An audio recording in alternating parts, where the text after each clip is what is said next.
Comment gérer et exprimer votre colère sainement, c'est la deuxième vidéo avec les clés que vous n'avez pas vues la semaine dernière. Tout de suite, je vous propose qu'on se retrouve pour des clés supplémentaires et enfin un bonus. Et tout de suite, le générique.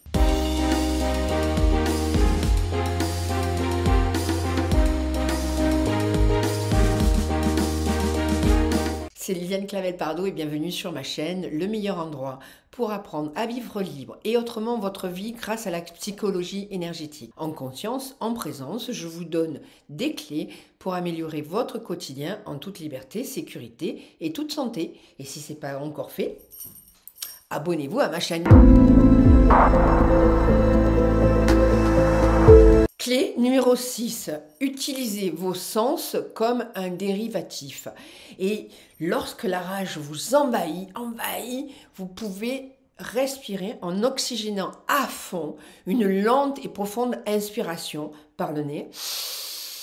Et ce que vous pouvez faire, c'est presser le front et le bas de la nuque. Vous inspirez et vous lâchez. Vous inspirez. Et vous lâchez. En inspirant de cette façon-là, en pressant le front et le bas de la nuque, à l'inspiration et en lâchant tout à l'expiration, vous avez un impact qui est direct sur le cerveau et qui passe d'une réaction de combat ou de fuite en une détente immédiate pour prendre les choses plus sereinement. Clé numéro 7, se promener dans la nature même pendant un petit instant, un petit moment. D'une manière générale, de toute façon, sortir de chez vous va vous permettre de prendre l'air et de voir, bien entendu, autre chose. Et votre attention sera ainsi détournée de votre irritabilité.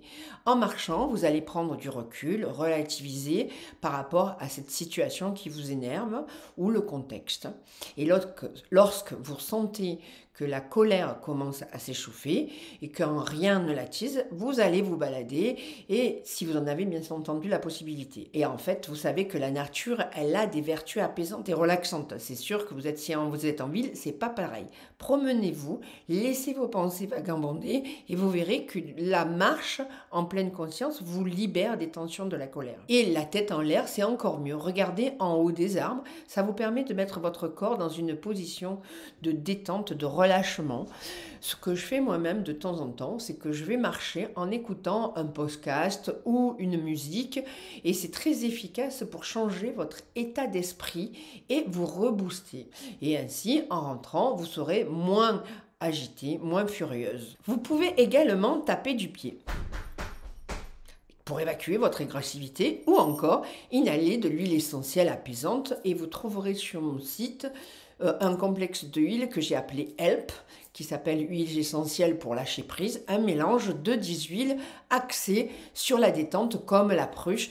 Et en écoutant de la musique douce, ça va vous calmer et vous apaiser. Clé numéro 8, pratiquer la méditation. J'ai lu plein de livres, des vidéos, etc. Et cette solution, ce qui me concerne, elle ne m'a pas beaucoup aidé. Méditer quand je suis folle de rage, j'avoue, je ne sais pas bien faire. Bien sûr, pour une raison ou pour une autre, vous ne pouvez pas sortir et selon votre état d'esprit, cette méditation peut s'avérer nécessaire. Posez votre attention sur votre respiration et une très bonne parade à une bouffée de colère. Je ne vous dis pas de vous lancer dans une séance alors que vous êtes folle de rage parce qu'à mon avis, ça ne va pas fonctionner. Aucune chance que ça fonctionne dans ces conditions, surtout si vous n'avez pas de pratique, la pratique de la méditation. La méditation nécessite de l'entraînement pour vous mettre dans un état d'esprit adéquat. C'est une pratique qui peut devenir ou faire partie intégrante de votre hygiène de vie au quotidien. Par exemple, je médite tous les matins depuis quelques années et du coup, j'ai quand même de l'entraînement et je sais qu'il y a de nombreuses vertus. C'est une manière efficace de lutter contre le stress, l'anxiété. Mais sur la colère, je trouve que ça a un effet moyen en ce qui me concerne. Plus vous pratiquez la méditation, plus vous maîtrisez cette pratique, plus elle permet de vider quand même votre esprit d'une façon quotidienne. Je vous recommande donc de pratiquer la méditation régulièrement. Clé numéro 9, écrire ses émotions dans votre carnet. Le carnet que j'appelle thérapeutique. En tant que thérapeute, je vous conseille d'utiliser dans un travail d'approfondissement sur vous-même un carnet thérapeutique. Écrire ses pensées noir sur blanc vous permet de les appréhender d'une manière différente, totalement différente, de voir plus clair en quelque sorte.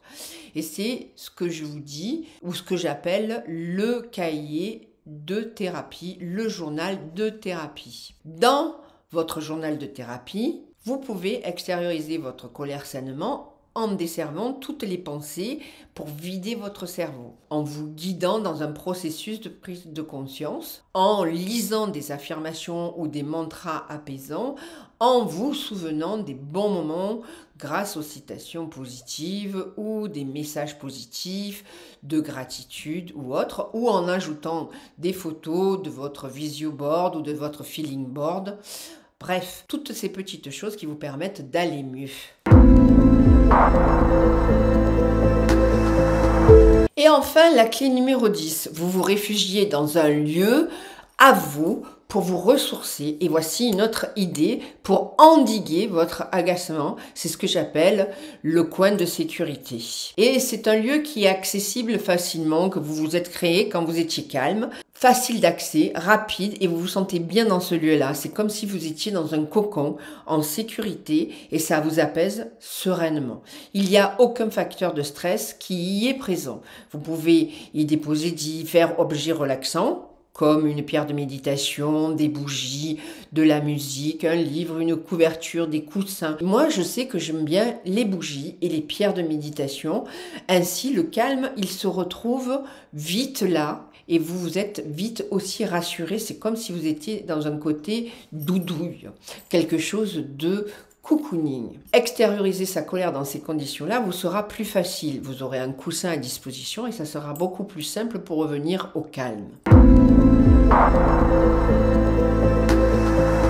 Et enfin, le bonus tant attendu, c'est l'exercice pour expulser son venin. À l'origine, cet exercice est de Donna Eden, qui est une pionnière, une de mes chouchoutes, depuis plus de 20 ans dans le domaine de la médecine alternative et plus particulièrement la psychologie énergétique. Elle enseigne aux gens à comprendre leur corps en tant que système énergétique, à reconnaître leurs maux et leurs douleurs comme des signes d'un déséquilibre énergétique et ensuite à retrouver leur capacité de guérison naturelle. Et cet exercice, se libérer du venin, permet de se libérer rapidement des énergies qui ne sont pas désirées, de faire de la place pour une énergie nouvelle, plus fluide.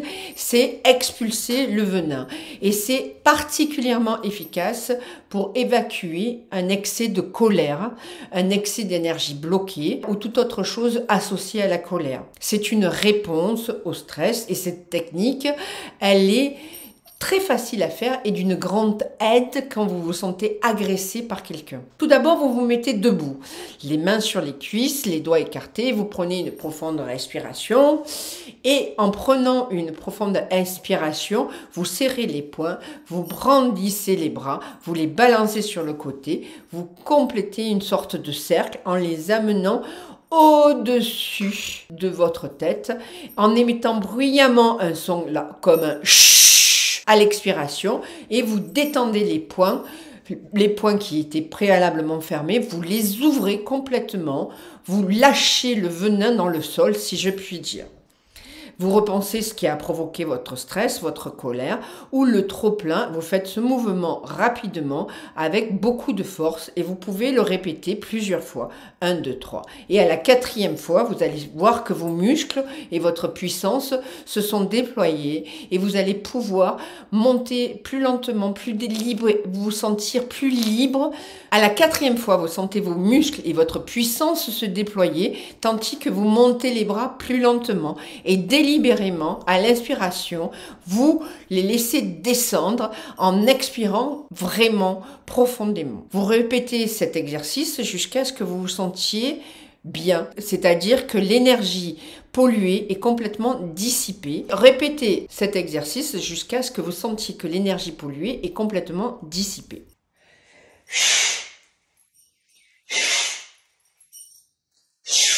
Et pour finir cette vidéo, à vous de voir quelles sont les clés qui sont faites pour vous et vous en faites un rituel pour maîtriser votre colère quand elle vous envahit.